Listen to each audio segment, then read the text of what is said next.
All right. Am I audible and visible? You're perfect. Go ahead. Sorted? All right. Great stuff. Starting in three, two, one. First of all, some framing as to what the market for art specifically looks like, and thus what commercially viable art necessarily means. A couple things then on the quality, harms to the quality of the art, secondarily, the way that we consume the art specifically, and thirdly, to the artists themselves. First of all, just what does the market look like? Frequently, this does just look like a large amount of wealthy patrons who like the veneer of authenticity. They like to be sold a drummed up version of a narrative or story, specifically, and frequently one that tells of the perceived suffering of the artist, and thus wants it to be able to talk about when their other wealthy patrons come and take a look at the art. It is specifically the idea of a narrative, the perceived authenticity, but frequently it is more the idea that the more highly dramatized version of that authenticity because it makes a better story, because it's sensationalized better, because it drives up the idea that this artist suffered more and thus it must be fundamentally more authentic. First of all, here the harms to the quality of art. First of all, I would just posit that when you have art that is made to be commercially viable, you spend more time selling the story comparative to the time that you spend on the art itself. You have less engaged critical time as to the way in which you want the paintbrushes to be like the strokes of the paintbrush to represent the things that you necessarily feel inside. You spend infinitely more time thinking about how do I craft this narrative, how do I craft this story, which means empirically you do just spend less time on the art itself. But secondarily, I think it selects out artists who cannot sell the story as well. They may create pieces that are meaningful, that can be evocative to the average person when they look at them, and yet when they cannot sell this story in an incredibly oversaturated marketplace, they are meaningfully unable to engage. Thus, the art quality just Clarification? isn't as meaningful because there's no thank you. Less clarification. Yes, go for it. What is the alternative on your side of the house if you don't have market-oriented art? So as to say, first of all, I can just oppose the thing by saying it is net bad. But specifically, when I think of the comparative, I just think of artists making art specifically for themselves, as in choosing to make art that isn't necessarily pandering to the commercial viability. Notably, I think this is something that can exist insofar as art is just generally not something that is particularly profitable. And so, insofar as people who get into it tend to do it for reasons by which they are either able to financially support themselves by another job, or meaningfully they are just, I guess, less willing meaningfully to engage in financial marketplaces anyway, right? Notable here thing is just that it means it's to select out artists. Yeah, we've done that bit. Next thing here is just it means that the way in which art is sold to people is it is through things like targeted ads that show people what they already want, what stories they already find compelling, which means they want a story about suffering without having to look inward. They don't actually have to reflect upon themselves. They just have to find a story that they already find compelling and witness another version of that. They can feel smart for looking at the paintbrush strokes and going, yes, no, you're right. This is about, I don't know, the realities of being a black person in America or something, right? But notably, these arts are just made to tell a narrative rather to invoke genuine feeling or purpose, right? Now, notably, this means if art has any objective quality, it ought to be that I guess in the extent to which it is able to evoke new and meaningful feelings for people, at which point you just get less art that is meaningfully able to do this. The next thing here is just the harms in which ways in which we consume the art itself, as in even if the art quality or there isn't any subjective or objective quality, or there isn't any objective quality to art, why the way that we consume art is then just less valuable on net. First of all, I think at the point of which art is made specifically to be commercially viable, as in when artists cater their taste towards this means that we are consume art that is delivered and advertised to us. It is made specifically for our viewing. The issue becomes then that we are just less critical meaningfully of the art that we consume. I think there is a genuine inherent benefit to spending time genuinely looking at art and thinking about the different subjective ways that I am able to interpret this piece comparative to the person with an entirely different set of life experience that could interpret this piece in an entirely different way. This means, first of all, you just get better and deeper discussion about the art that is specifically done, because people are because you either have to look out for the art that you specifically consume in and of itself, which means you are just coming up against things that are not being specifically advertised as a thing you would already de facto choose to engage with.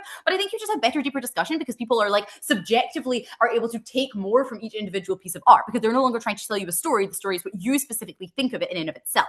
But I also think this just holds up better over time. I think there's better longevity to this. First of all, because I think discussion is an inherent genuine benefit from art that is just inherently beneficial in and of itself as a discussion, insofar as it adds depth to the art piece, insofar as things do just exist within the context of whatever, as in the Kamala Harris quote, in the sense of basically when I am taking a bunch of paint strokes, I could go and buy some Crayola pencils and draw something for you right now, but it wouldn't mean dick unless I start telling you, this is what I drew in the quarterfinals of Zagreb. That was incredibly important to me in that instance. The context adds value to the art. At the point at which there is greater context, greater discussion, greater things being taken from it, at the point at which it is not made to sell a single market multiple narrative comparative to potentially multiple, or at the very least in expression of the artist's genuine preferences, I think you just get better discussion and better longevity for that instance. The final thing is just harms to the artist himself, as in if all art is actually just entirely subjective and nothing fucking matters, I would actually just posit that the people who make the art then just become the most important, right? First of all, I think when you're making commercially viable art, you just get less catharsis from the process in general, because you are constantly critiquing the art through the lens of what other people want to see versus of how emotive it makes you specifically, right? Notably, this is just because, first of all, because you're now having to drum up the dramatism of whatever story you wanted to tell in the first place. As in, if I want to make a piece about being, I don't know, like a woman, for instance, and like the inherent sexualization of my body, for instance, I now have to majorly drum up the harms that this causes me in order to portraying more and more compelling narrative, because that is what is more likely to sell. That is what people are more likely to engage with from me. The issue here is twofold. First of all, the actual meaning becomes diluted because I'm too busy concentrating on how to portray it rather than how I authentically want to portray it, right? But the second thing here is an actual inherent harm of having to sit and exploit the extent of the suffering of my own experiences in order to make a living, in order to make something that is commercially viable. I am sitting there wondering how it is best to exploit the sexualization of my body such that the person I am trying to sell to is sufficiently compelled by my experience of sexualization comparative to another person, right? I guess the impacts of this case then are three. Yes, go for it. Is it possible that you just ramp up these stories because it's important for people to listen to your art, not because you're trying to sell it? Is there other incentives to do this? First of all, this is an art debate. There are other incentives to do everything. There are other incentives to make good art and whatnot, right? But I think more personally than that, there are now very large market incentives for you to do this specifically. It is now profit incentivized for you to do this. Comparative to, I think the obvious comparative to this just becomes that people make this because they want to. They're able to choose and explore the extents of their own experiences to the extent to which they want to and allow it to exist like that. Whereas when there is market competition for the most suffering, the most extreme, you will always tend yourself above and beyond your comfort zone the longer you stay in that specific cycle. You are always more likely to want to exploit yourself further in order to do this, and the catharsis that you experience from feeling that will always be viewed through a third-person lens in which I am trying to work out what parts of myself are the most commercially viable to put into the art itself. There are incentives to do everything on every side. The point is here that it makes the decision calculus works. It makes the overall quality of the art, the discursive nature, as well as just the objective quality, insofar as maybe it exists. Maybe if I spend longer on a piece, it enacts more value, I am able to put more detail into. I spend less time on the piece because I am too busy crafting a narrative. I have less discussions existing around the piece and contributing to the context because I'm too busy trying to craft a controllable one stream force narrative, and I genuinely just feel a whole lot worse. OG. Thank you, Prime Minister, for that fine speech. Let's have Leader of Opposition. Hear him.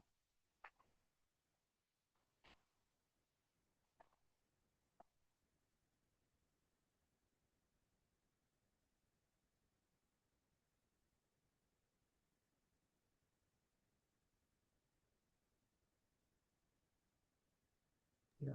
Are we audible and visible? Yes, please. We will also record our speeches ourselves, by the way. Just let's keep a note. Yeah. All right. This is being recorded, so this will be a 15-minute challenge of me trying not to swear. Yeah. Ta, ta, ta, ta. Then starting in 3, 2, 1, go. There's two issues with the OG case. One, I think it generally kind of assumed that it's quite elitist art in the way that manifests implicitly. Secondly, they're debating this house prefers mark-oriented art over this form of art. This house opposes debate. So having said those two things, our case is very simple. This is better for consumers and is better for the artists. Let's then first explain why there, even in our side of the house, why is there also non-market oriented art that is so highly valued on OG? Three reasons for this. I think one is that people often just like to essentially go against the grain. That's to say, there are people who want to be edgy, who don't want to like what everyone else likes, who want to specifically develop their own identity by trying to be different than others. Then secondly, I think there's also simply just a lot of artists which frankly like to kind of make their own thing, to go off their own stories and to share this in a way that feels personal to them per the OG analysis, right? So note that all of this essentially means is that there is both a demand and a supply for non-market oriented art. Now then, why won't this be crowded out in case we're going to get this out of the second speech from OG? I think two reasons. I think one, the reason for this is that often it is at this point quite cheap for you to actually produce any forms of art. That's to say, given the dispersion of modern media technology and everything, there's quite a lot of ways in which you can write books for very little cost. You can publish these on forums quite easily, or you can make paintings which are relatively cheaper, much cheaper than before. But secondly, I think it's also the way for you to essentially advertise all of these things on your right. Let's say you can now go on social media. You can try to do an ad campaign or whatever, which essentially means that you can go up against, right, this market-oriented art if you have super cool, like non-market-oriented art ideas, which are more of a personal expression of what you essentially care about. Not that this already mitigates a lot what we get out of opening garden. Now then, what is essentially our art going to look like, right? I think these are three things. This is one, things which just are currently popular, which are talked about a lot. I think, secondly, these are also things which are currently societally discussed, right? At the point where something is like a huge societal issue and there's a lot of discussion about this is something which people also probably care about or want to discuss. What does this look like? This looks like during the entire Black Lives Matter, the entirety of Hollywood actually making very societally engaged art, which was big scale fucking art, but about Black Lives Matter and discussing like racial issues and stuff because this was popular at that point. Thirdly, I just also think it might look, to the extent that it's big companies, I also think it's individual artists, but to the extent it's big companies, you just do an opinion poll of like, what do people want for the next Marvel movie? Now, then why is it the case that all of this is essentially going to be done well? Whether this be a book, movie, song, art, or painting, as OG likes. Why is all of this going to be done well? 5 reasons for this. I think one, note that already these people doing this, they know that the thing of fatigue is real. They have seen movies and books which are too repetitive and people essentially not liking them because it's like, we've already seen this so many times. I think secondly, they also know that essentially people get involved and like watching things because they do not know what is going to happen, because there are unexpected things, there are twists and turns which keep them in. Therefore, there's a reason for you to try and keep innovating and do new things. Thirdly, I think also essentially intellectual stimuli keep people engaged in things. Why? Because the nice thing about having some more art is being transported in it, right? A sort of form of escapism, which I'll get to later. To the extent you actually have to think about this and actively engage with art, people experience this escapism and enjoying it significantly more. Therefore, they also have a reason to do it. Then fourthly, I think especially to the extent that this is bigger companies, I think people just, there's a lot of information to do all of this well. So therefore, I think it's very clear that this is going to be art, which is going to be in various ways, the ways that I explained, try to cater to people, and will do so in a way that is actually effective and at the same time yet also intellectual stimulating. They will like it. Now then, why is it the case that this then also concretely leads to an increased consumption on art on our side of the house? 3 reasons for this. I think one, simply there is more art that people will like, right? I've just explained that the art that is going to be there is going to be more tailored to the preferences of what people essentially want. But then, secondly, I think it's also going to be advertised more, right? That's at the point where you are explicitly doing this from a market-oriented perspective. I think you're simply more you just more focused maybe on wanting to make money. But 2, this is also something which you think is more important. Maybe you care more about it getting out there and people actually watching it rather than just having to make my cool niche piece of art, kind of regardless of whether anyone actually sees it. So therefore, also more people are going to see it. And then thirdly, I think there's also simply going to be more art in total. Why is this the case? I think one, because at the point where there's more market-oriented art, there's going to be more money engaged generally in it. Secondly, also more people think that they can make money by doing art, which means that more artists will essentially start making art. What does it mean that you get more art? It means there's also more optionality. Now, but then why is there also a trade-off, right? Why is demand actually elastic? I think that's the case because art is always a trade-off. There's a bunch of fun things we can do in our life. We can hang out with friends. We can chill. We can go to university. We can just simply fucking do nothing. And all these things are also very fun. So art has to be engaging. It has to actually reach us. We have to care about it for actually to want to spend the time and money that we could also be spending on other things. I think it's something which is very intuitive. Now then, why is this necessarily going to be good for consumers? I think 4 reasons. Firstly, I think for it is fun, right? At the point where you're just watching a cool movie, where you're reading an engaging book, looking at a very cool painting, this is something which you simply like to do because you think it's fascinating. Secondly, like I said, I think you get more optionality, more agency to choose the things which you specifically like at the point where people now know better what you like, and there's more different forms of art because there's more aggregate art being produced. Thirdly, I think you also get more access to catharsis. That's say to the extent that there's more art which specifically essentially engages with your experiences, with things which you care about, probably more likely to see things which resonate with you emotionally and give you some sort of emotional resolvement or recognition because it's essentially tailored to the general public. Fourthly, I think it's also escapism. Life often sucks. I'll take CG.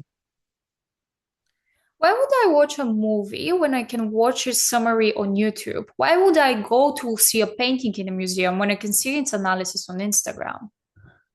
Because it's cooler to actually see it and have the experience on your own. Okay, things very clear. I think escapism is cool because you don't have to worry about all the other things in life. When I'm watching the movie, I don't have to worry about it. When it's 20-minute YouTube summary, it's not as long. Then lastly, also good intellectually. Why?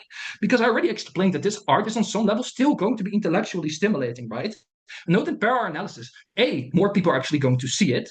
B, people are also more likely to discuss it because in art house, more people engage with art, which you can discuss it more and therefore have more of the good intellectual impact out of OG.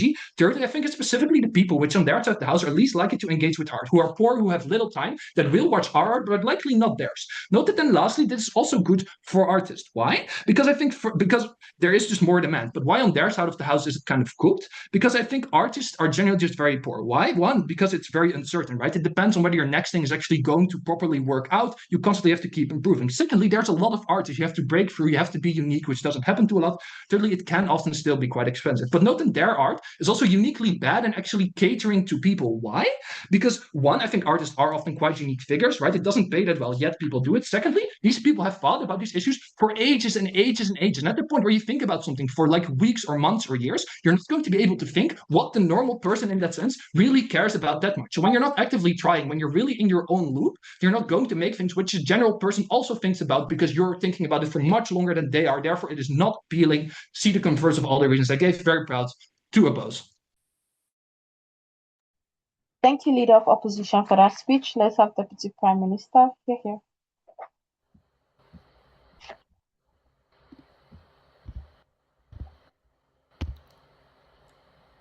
I don't care about the diversity of art on opposition or how many people are engaging with it, because the art they are engaging with is slop. It prioritizes catering to the majority at the expense of platforming the people who need art for its social function, and the actual value that people get out of consuming art, even if there are more of them, is lower on their side of the house. Firstly, what types of art gets created? It's important to note how art marketing works. It is often through things like social media and algorithmic marketing, as well as traditional art institutions that often market different artists and say that this is the kind of art that you should value. And the crucial thing to note here is that the way that marketing happens is often quite corporate, because in order to create art that is maximally market oriented, i.e. in a way that is able to cater to a large number of consumers, you need to have massive amounts of data collection. You need large corporations who have the infrastructure to be able to market this kind of stuff to a large number of people, which is something that often individual artists just don't possess. You need these agencies and distribution companies who have agreements with things like social media, or the obvious analogy is music labels with Spotify, where they manage things like distribution. This means that if you want to market your art, you are going to have to do it through these institutions or through these marketing corporations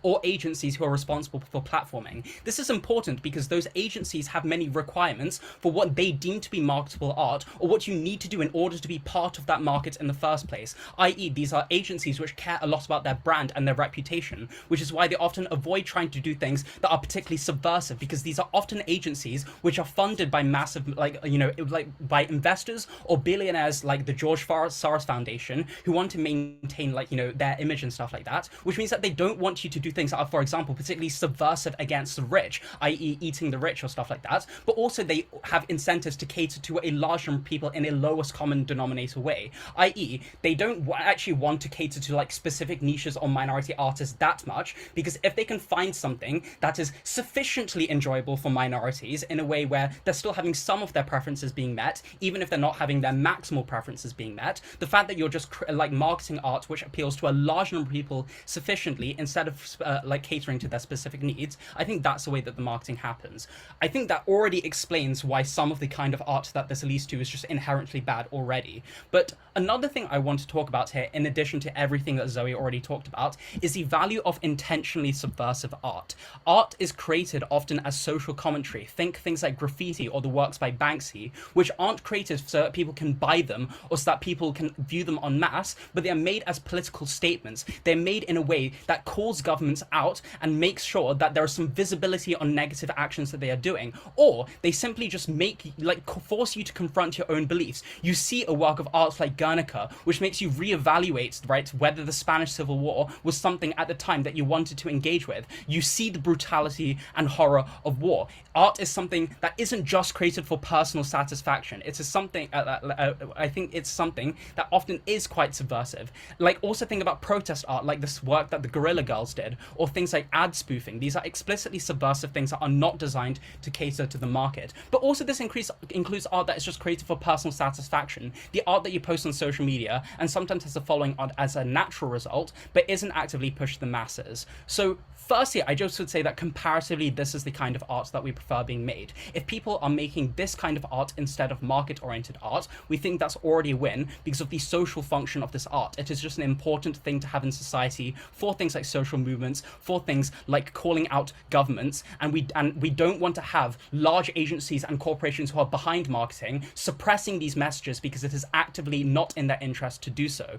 But furthermore, right, I think the bigger claim here, right, is that market-oriented art crowds out these types of art. And I think this is the most pernicious harm in the debate, because market art is designed to monopolize the attention economy. Our time and media attention is zero-sum. So when art advertising actively targets spaces that would otherwise be spent covering this subversive art, i.e. you want to like rip apart the Banksy art so you can replace it with your more sanitized art, or when artists are given a platform like on the comparative on like media spaces to discuss their subversive art, but now large agencies and corporations who create deals with these media companies then buy up that time instead. I think this crowds out this more important art. So if the OO claim is honestly good for consumers, I think this the production of market-oriented art actually creates active harms to the consumers in them not being able to access this kind of subversive art, the art that makes them think, the art that they ought to engage with. But also it has further harms to minority artists and activist art that seeks to actually enact social change. Sure.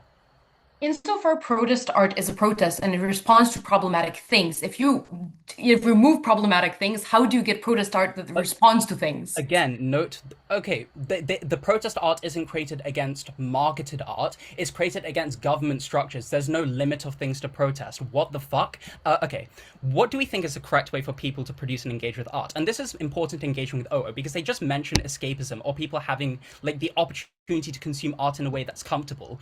I'm going to prove why, one, we don't want people to be comfortable when they're consuming art, and secondly, why things like escapism or whatever are not sufficient. So two things to discuss here. Firstly, active versus passive consumers. The framing here is that people want to consume art anyway, right? But like this is like we know this, right? Because you all buy tickets to see plays and stuff like that, or you all just choose to listen to music. Before the advertising and before the advent of like huge marketable art, people just wanted to consume art because it's something that's enjoyable for them to do so. The question is, do you consume art in a way that is active, where you have to go out and search for that art and it isn't marketed to you directly and it's not shoved in your face and you're not just told what art to see, or are you becoming a passive consumer? The problem is that demand is manufactured on their side of the house, right? You're essentially told what kind of art is valuable, what kind of art you ought to like, and you're also just fed the art that you ought to consume. But the process of art discovery, one, forces you to actually discover what you like for yourself. Two, it forces you to create relationships with artists. It forces you to go out and seek them, to find them, and you feel special in the fact that you have discovered this art as opposed to it being fed to you. Secondly, preference maximization is not in and of itself a good thing. I think the most important art for people to engage with is the art that is not comfortable for them, because these are genuinely uncomfortable pieces sometimes that require large amounts of reflection and discussion, and it's not always art that matches people's preferences. CF all of the stuff I've talked about in terms of subversive art or shocking art. Finally, I just think that they get less art created when artists aren't creating the art that they really like because they're having to cater to the like corporate incentives. They don't enjoy the process of creating art. They feel stressed when they have to meet these expectations. They don't want to become artists in the first place, right? So I think also, even if they market the art very well, if the amount of art being created is lower, they just get less art as well. So for all of those reasons, so proud to propose. Thank you, DPM, for that fine speech. Let's have the DLO to wrap up opening half. Here.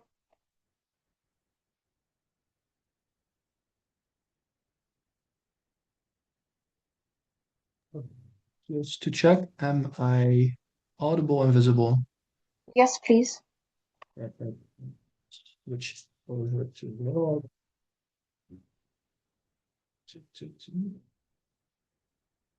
I need this and this. I need this. Yeah. Okay.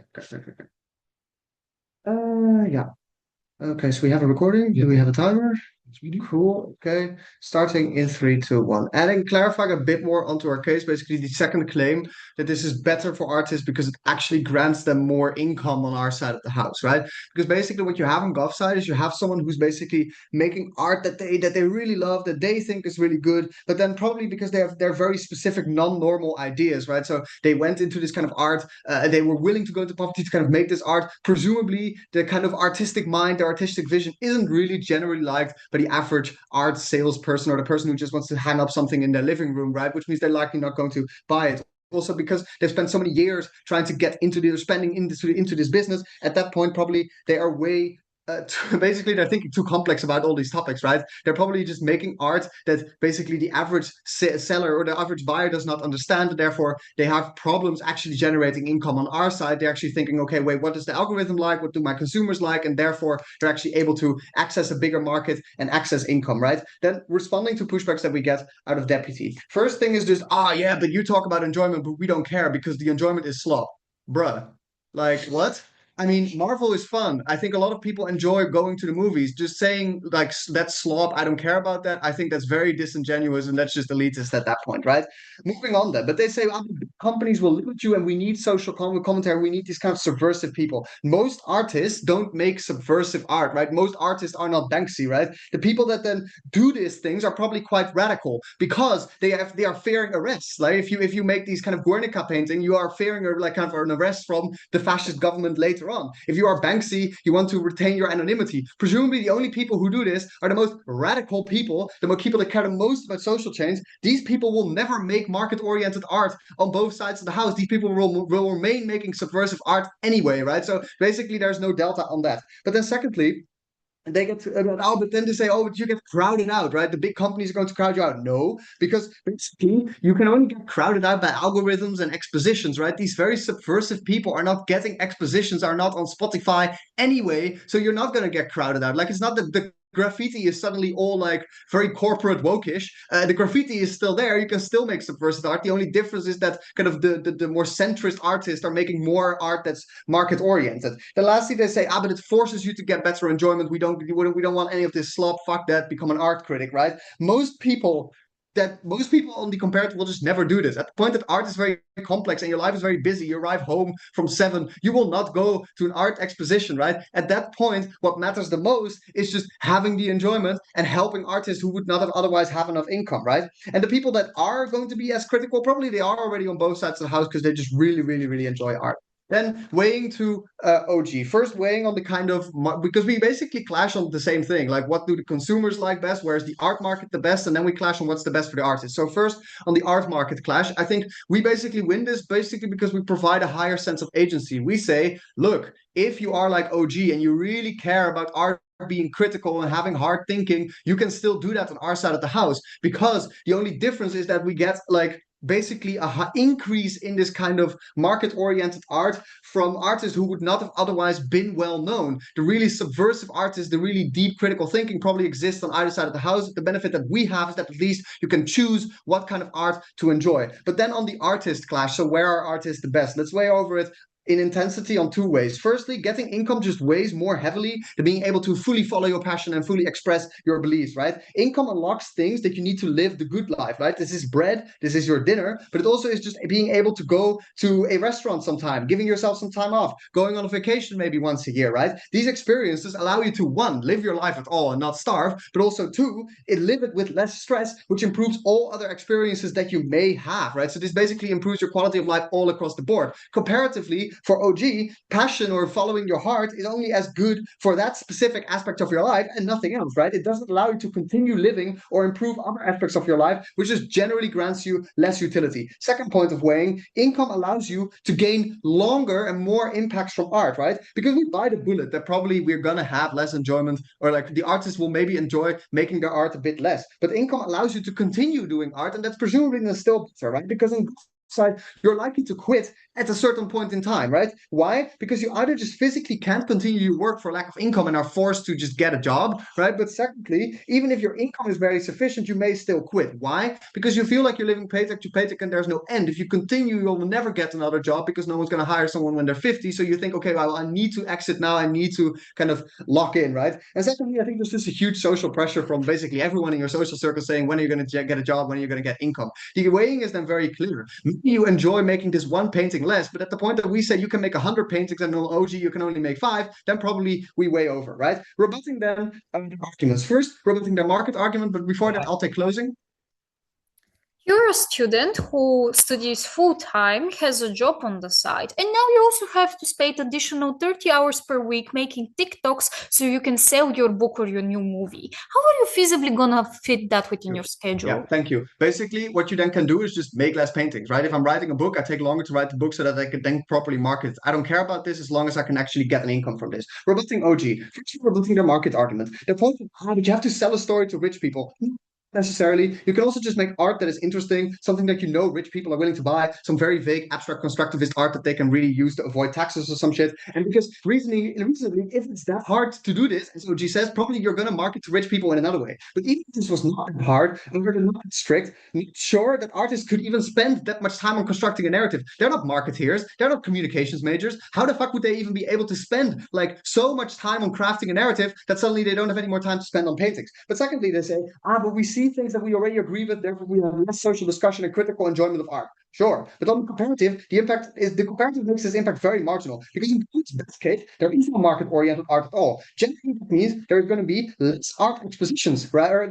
Generally that means that less art expositions, but also it just means that art is going to be shown in expositions. These expositions are going to be marketed, and people will then still go to expositions of art that they know to already like. OG's analysis for why people are lazy basically works to completely marginalize the impact on the comparative because in their best case, people still self-select into things that they know to already like, right? So at that point, their impact is marginal, right? She never actually explains why, one, people will critically think and not just reject anything that goes against their preset beliefs, and secondly, how this actually leads to social change. They just assume this. Please don't let them scam you. So, harms to artists. Note that you can still express yourself and talk about your own story. The only difference is that now you have to think more about how to market it. That doesn't take away the whole enjoyment. Also, note that the enjoyment comes from the process of making art, painting, solving the challenge of how to get the lighting right. All of this still exists on our side. That impact is also very marginal, very proud to oppose. Thank you, dear Lou, for that fine speech. Let's have the member of government here.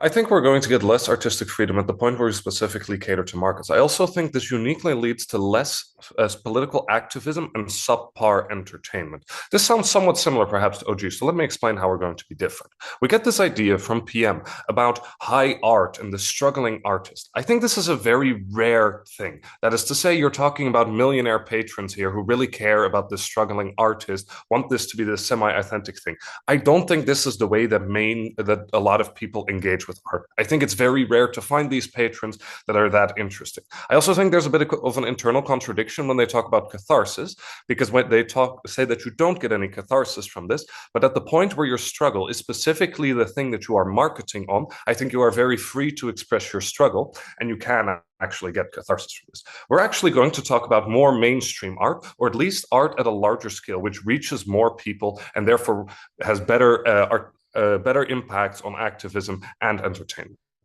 Why is art currently not very diverse? I think because historically we've catered to the white majority. This is like one of the first places where film was also invented. So what we got is this American Hollywood hegemon. This just means that they had the biggest movie studios, and these biggest movie studios got a name for themselves, got the most capital, which means they've been able to consolidate this market to some extent. This is why everybody all over the world knows who Tom fucking Cruise is, even though he's a subpar actor. He just starred in these mainstream American movies. I also think it's very easy for studios to just iterate on a current design. That is to say, yes, Jason Statham fights against a different bad guy this time, and there's a slightly different setting. We're now doing it in Hawaii instead of in London, but it's still Jason Statham. It's still not very interesting. It's just a business model that works. The studio has to put relatively little work into this to get a semi-successful outcome. This is just good because it's less financial risk for the studio, especially at the point where movies and studios, etc., take millions of dollars of investment. Also, the algorithm. That is to say, the algorithm looks at what most consumers want. Usually, white communities are richer, and the algorithm doesn't work as well because the algorithm has mostly been trained on images of white people, so it doesn't actually push these as much. It's also just difficult to engage intellectually. I think OO's push is very fair when they say to OG, most people can't engage with art in the way that you think. If you talk about like a struggling artist, there's maybe some very educated people who are interested in this. I don't think most people are, unfortunately. Now, why is marketing also so effective? Providing some additional reasons to OG here. I also don't think that looks like tearing down Banksy. I think that's a very unlikely scenario.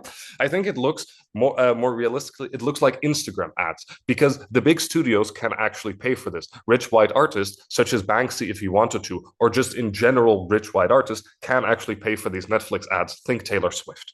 Second, it looks like Netflix recommendations, especially at the point where you have competition for streaming services. You want to be the one that has the most interesting or the best picks for that person.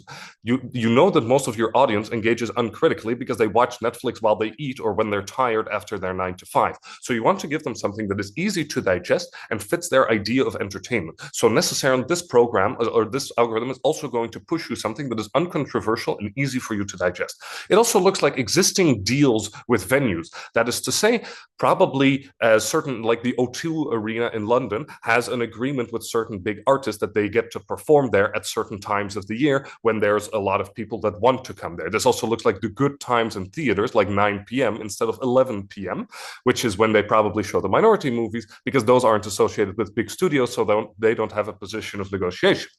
Now, we have these territorial companies, but we still get some minority representation because, like OO says, people do sort of crave this diversity somewhat. The problem is that usually this creates a fake diversity. What does this look like? Whitewashing. It first looks like making it less confrontational. Let's say you have a show such as Off the Boat, which talks about an Asian immigrant family in the US. Probably they're not going to put all the worst stories in there because this makes it very confrontational for white audiences, right? They don't want to hear about how this family actually struggles. They don't want to hear that white people called them slurs because this makes them feel bad because they are a part of that community that has harmed this other group of people that they now empathize with because they're the protagonist in this story. Studios are generally risk averse because of the financial investment. So they're going to ask the artist to tone it down a bit for the audience. It also looks like not using as much cultural elements that are authentic because this is difficult to explain for white audiences. This means you don't get stuff such as Black Panther, which uses a lot of actual African imagery. It also make sure you choose different stories that are being told.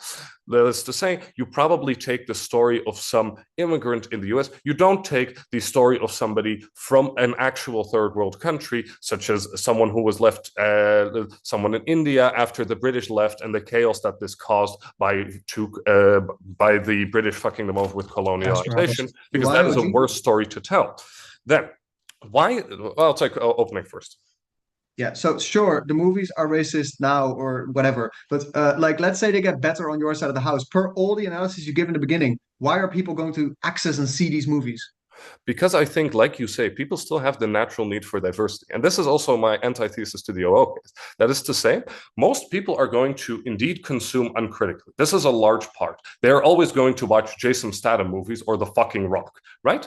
I think the problem is that there is a group of people that actually can watch different movies and that care about this. They are now going to get a better movie, a movie that is more representative of actual struggles, a movie that is more interesting because it incorporates newer cultural elements. There's always going to be a slice of the market cut out for these movies. Now those movies are actually go up in quality and they're not whitewashed down to what they could have been. I think also, this is why you have no delta. The problem with your case is, yes, these people are not going to be marketed to. People always tend to consume art. I think it's very unlikely but this never happens. There's always going to be art for white people. There's always going to be very basic movies. I don't think this matters. You don't prove a delta on entertainment.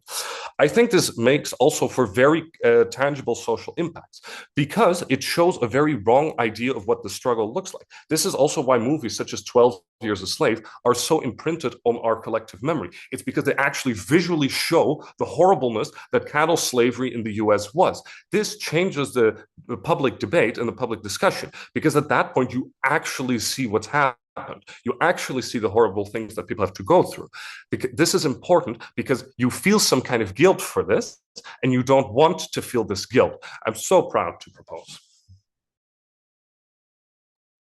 Thank you, Member of Government, for that speech. Let's have Member of Opposition. Here.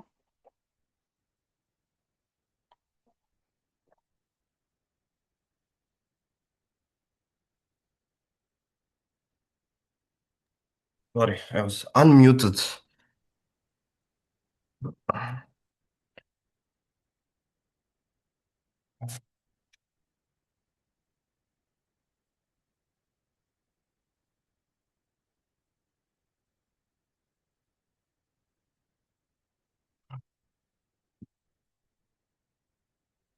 Gun Venge is successful at rage baiting me with this pretentious fucking shit where any Marvel movie is apparently slop and everybody who enjoys it should be fucking told to be a dumb person. What I'm going to do in this speech is firstly get rid of the deadlock on the top half. Because what the top half says to you on the OG is that sometimes consumption of high art and art that is personal can bring you utility, or says, oh, but mass market art can as well. I'm going to prove to you why general people, average people, have a higher possibility to unlock utility of the mass market art than the personal art that they are talking about in the opening government. After that, I'm going to explain you what the alternative is and why this is the important part, because the alternative is elitist art that pushes specific agenda onto the market. Firstly, onto the deadlock.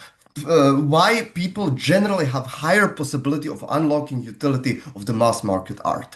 Firstly, the amount of focus and energy that people use when they consume art is very, very limited when opposing to the way that like pretentious people or people that are really into art consume it. Firstly, because they consume art when they are tired, when they get home after their job, when they do not have energy to actually find the nuances of the personal view of Van Gogh or whoever the fuck you are talking about. Secondly, the reason why they consume art is not to find some kind of deeper meaning of the emotion, but to rest, to have fun, to smile at Adam Sandler movies. This is why they're consuming the art. So in the moment when OG says to you that you will unlock some kind of huge emotional utility from consumption of art, you will not, because that is not the reason why you are here in the first place. Secondly, notice that knowledge of how you consume art, majority of people do not have a very nuanced way.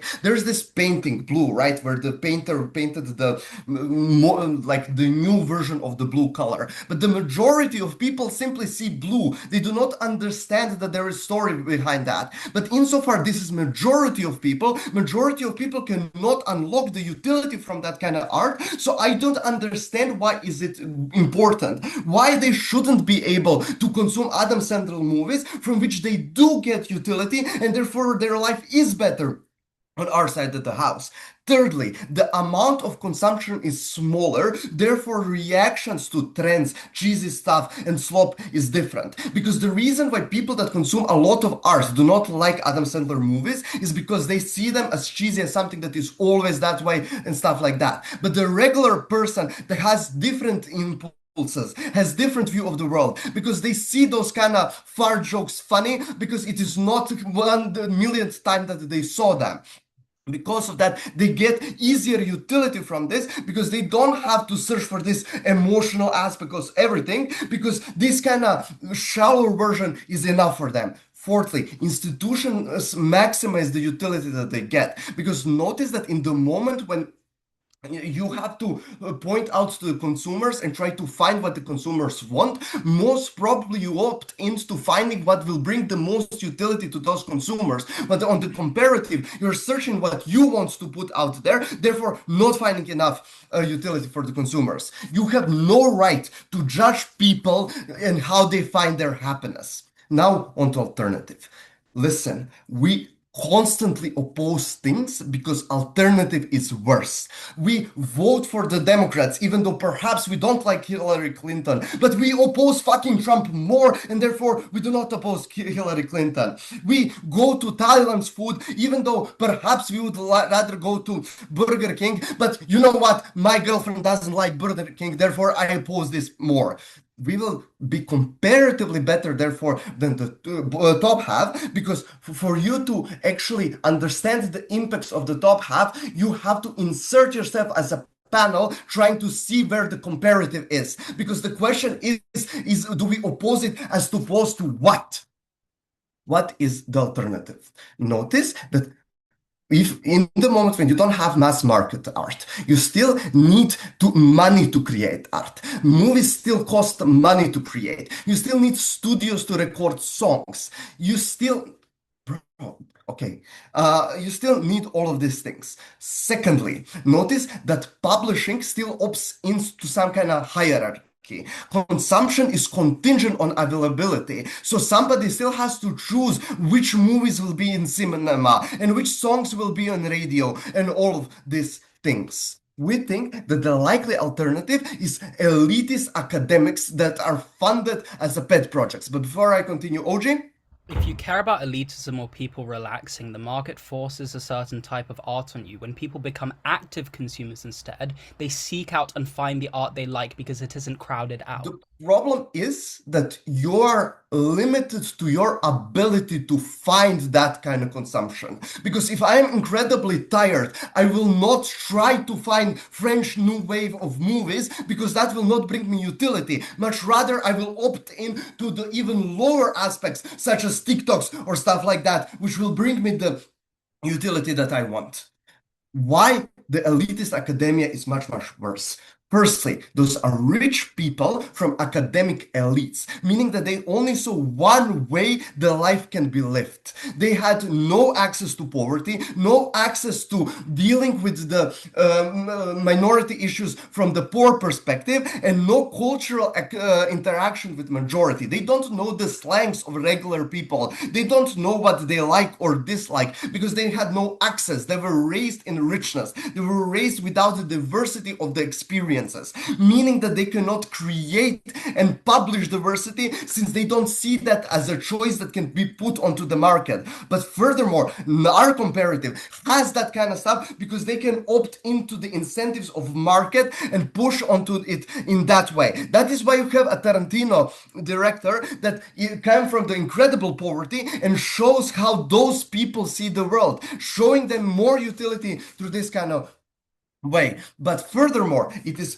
also that they have very specific view of what good art is and will push only that. Insofar, I prove to you that the majority of people have no access to actually unlocking utility from that kind of art. Majority of people will opt into different kind of fun. And therefore, you will go no resolution and no solvency at all, opting it to much worse capacity. Thank you so much, member of opposition, for that speech. Now let's have the government withdraw CG's case. Here.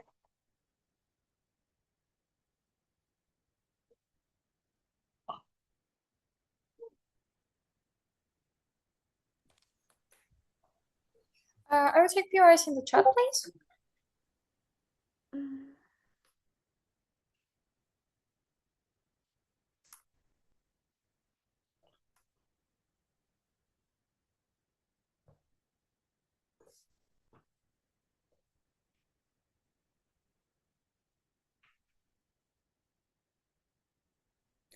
I think it's an incredibly privileged take to believe art is something only people who are elitist can consume. I think it's about the everyday people and the power to transform lives and to enjoy life as it is. 3 impacts from our case. I think A, art matters because of representation. And I'm going to give you a few examples here. When heated rivalry arrived, for example, in the past few months, I think a lot of closeted queer athletes were very validated by the existence of this movie because it reflected an issue that is systematically being ignored. A lot of these athletes reached out anonymously towards the actors to thank them for giving them a space of comfort and hope that one day society will accept them as they are. Second, I think Anora talked about sex workers and their intense experience in the industry, all of the discriminations, all the terrible stuff they have to face. And Panel, now I really want to give you an example about Bulgarian cinema, about how Bulgarian productions are trying to talk about the systematic issues we also face. It's the generational trauma, the abuse every kid faces in their home, the struggles and the sexism that women have to face in order to gain education, to either to get out of the work, get into the workforce and actually find the job. But I cannot because Bulgarian film industry will never be as rich. It will never afford to actually compete with the big studios. So all the beautiful stories that I want to share with you right now about my culture, which means so much to me, I will never be able to share it because they will never have the money incentives and the money capacity to actually do so. I think the bottom line of this is that it gives you hope, art that is. It gives you reassurance. It tells you it is okay to be in the terrible place you currently are, but there are ways to make it out of here. Or even if they're not, it gives you community to actually talk about these productions. I think the point at which you're outcompeted out of the market, you take away the unique opportunity for people to share their voice uniquely. But I think second, it also takes away empathy, right? I think what art is incredibly good at and uniquely good at is creating empathy for other people. I.e., I think people would be way more empathetic towards people of color if they actually saw what was happening in neighborhoods such as New Jersey, if they saw how systematically the whole discrimination thing could happen, and it's not the fault of the people, but rather it's the fault of the states, right? And I think it's much nicer to stay at home, for example, and watch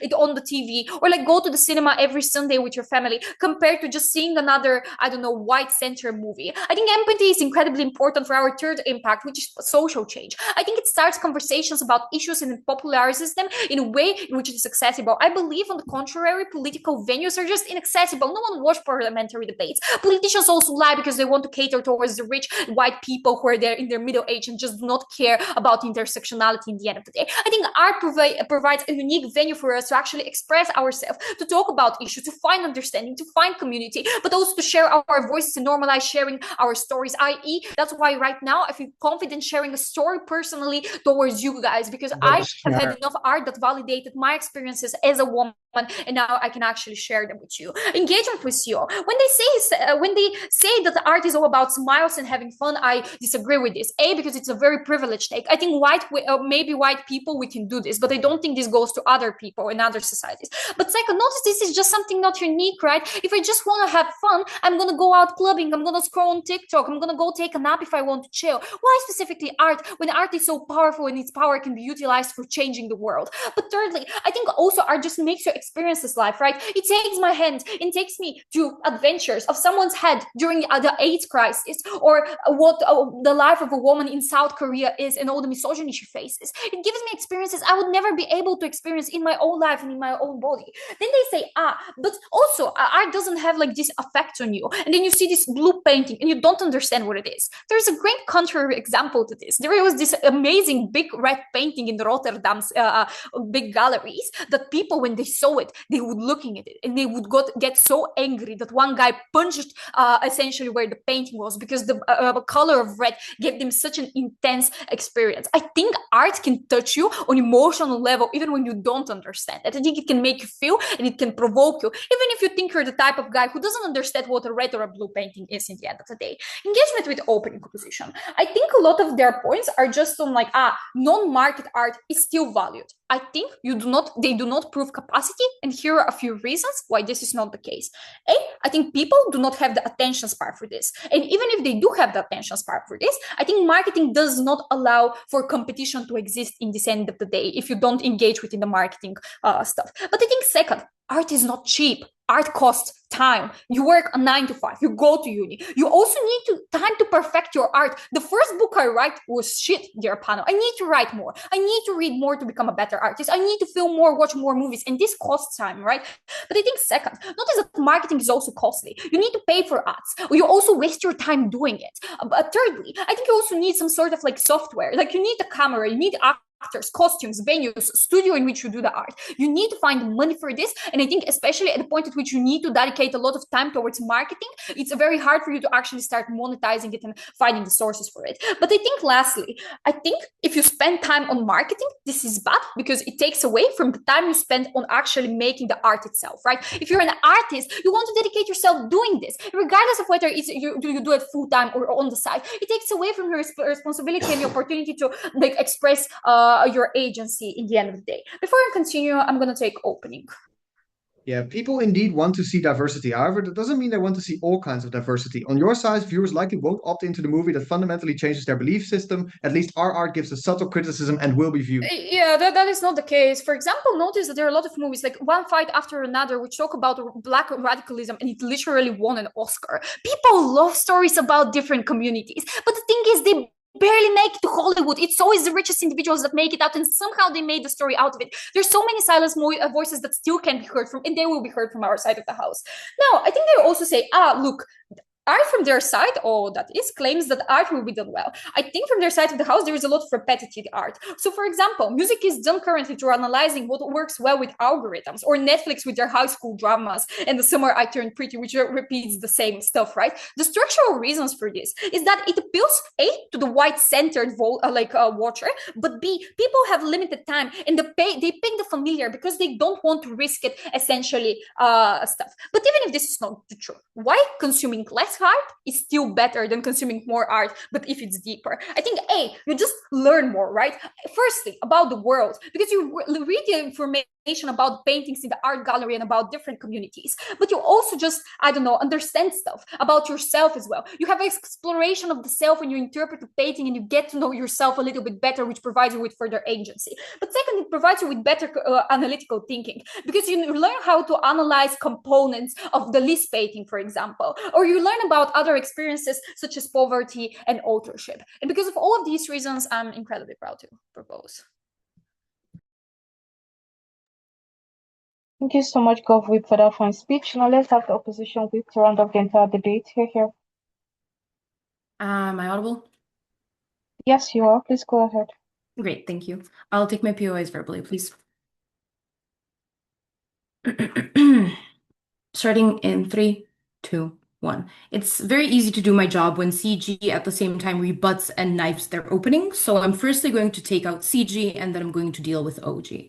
Talking about CG, dealing with the parts that are not derivative and are not problematic within this debate. I think they firstly want to say you are going to have less artistic freedom on our side of the house. I think the problem with both government teams is the fact that they don't understand that side opposition is defending the status quo. They don't understand that we already have minority art that is becoming more prevalent. We have protest art that is making significant changes within society, and this is something that has been developing historically, and it's easier for it to develop historically because of market-oriented art. Because the problem is, comparatively, what we had before market-oriented art, think about the Renaissance, where you had a bunch of rich white people who were highly educated because they were rich, and it was easier for them to access education, and those were the people that were deciding what the canons were. Those were the people that were paying artists to make art specifically for them. This is how Leonardo da Vinci painted the Mona Lisa, because someone said that he should paint the Mona Lisa, and he got paid quite a nice substantial amount for it. And this is how artists made money before. The problem is that this is not something that can exist for a long period of time, because firstly, we have experienced globalization, which means that if you have a form of a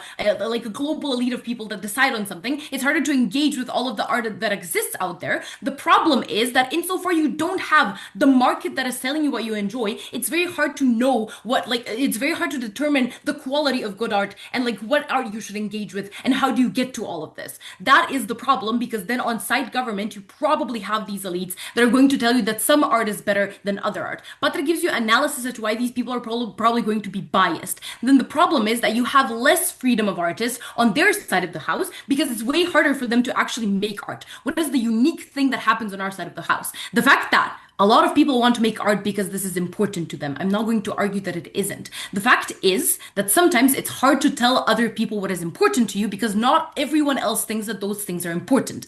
The unique mechanism that happens on our side of the house is that you, as a person of color, want to send a message. You then know how to market yourself and how to get onto the market, and you can make a piece of art that is not necessarily catered to the fact that you want to send the message, but in the situation where you actively make it as an artist on the market, it is easier for you to push this message because you already have a big presence within the market. So it's easier for people to buy into this message and to actually differentiate these things. The fact that that government whip says that someone won an Oscar but then didn't make it to Hollywood and wasn't like an important thing, I think is absolutely bullshit, because insofar we give legitimacy through institutions and we give legitimacy through marketing, you can see these things. But secondly, what is also fucking insane is the fact that two other, like the second and third biggest like movie industries are Bollywood and Nollywood, guys. Like these are things that actively exist in the market and you have access to this. The reason why you have access to this is because we don't really have people anymore that are like, you don't have the rich white elites that are telling you what it is. I'm going to engage with high art and low art. I think that lastly, the problem with CG is they say, okay, it's very hard for like Bulgaria to engage with art and boo-hoo, young poor people. Firstly, Bulgaria just won the Eurovision, which also is a form of art, which means that and now get a big form of tourism. They can engage with other people. You have ways of engaging with this. You don't need a lot of capital to do this. Insofar other people can invest in you. You can do it on TikTok and Instagram, and that is the beauty of it because it doesn't take that much time. You already spent 8 hours on your phone. You can put your book on Instagram and you can talk about this. And it's far like one of the people that I know, she is the youngest published author in Croatia, and the majority of her marketing has been done through her Instagram. She is a micro-influencer. This is a beneficial thing because it gives you better access to actually getting into the market, and it's harder to do when there is no market. Okay, I think this sufficiently deals with CG, and now I'm going to talk about OG, which is also going to take out some of CG things. Before moving on to rebutting OG, yeah, OG, go ahead. So currently a massive thing that's being marketed is AI art because people want to train their LLMs and generative AI models to learn how to do this. This therefore pushes out many actual artists from being able to create art. So why is this marketable art good? Okay, firstly, this had to be a part of your case. You cannot just put AI art in a POI and say that this is something that was a part of your case. Secondly, I think there's a lot of like criticism of AI art. People genuinely understand that this is taking away artists' jobs. I don't think that AI art is more marketable than real art produced by real people. And I don't know why then this is the case insofar people like engaging with real art. And I don't know why this is something that is important. Then let's talk about OG. I think that there is a lot of problems with OG. Also, let's just consider all of the mechanization that they give and go behind and go above the EPL accent and think about all of the things that they have proven. Because they say, oh, I could just oppose something. I don't have to talk about like alternatives. This is not something that is important. Insofar, the alternatives are going to be more harmful for all of the positive things that OG talks about within their case. They have to also oppose the alternatives, and they have to talk about what are the other things that could happen.